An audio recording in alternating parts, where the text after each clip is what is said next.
Ang itim na pusa nga ba ay malas? O sadyang sabi-sabi lamang?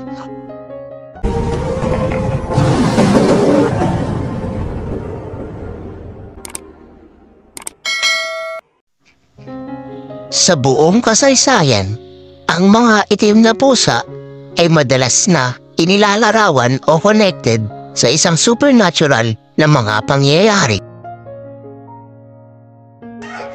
Ang mga itim na pusa ay nauugnay sa mga Diyos at Diyosa sa Egyptian.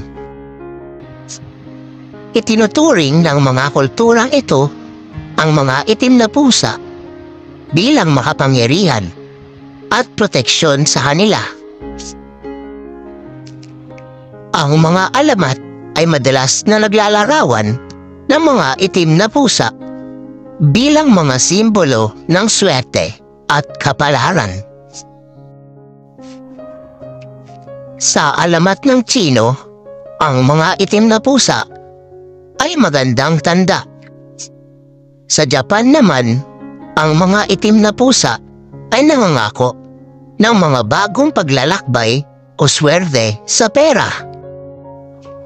Independent, practical, at may kakayahang mamuhay sa mahirap na sitwasyon ang mga itim na pusa.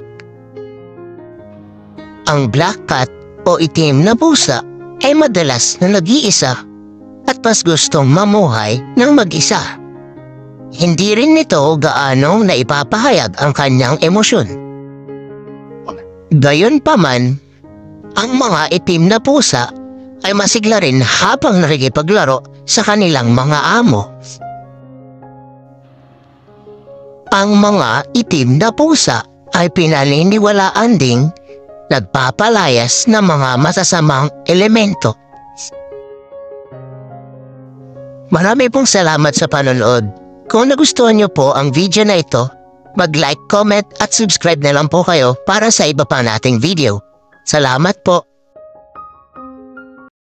Living life, everyday, late at night, not okay. All I want, and I pray, all I need are some better days. Fuck me, I'm looking in the mirror, so foggy, but I've never seen clearer. I don't really think anyone can save me, and honestly I'm not really sure I want saving. I like to be my own worst enemy. There's no risk if you don't try at anything, so I'ma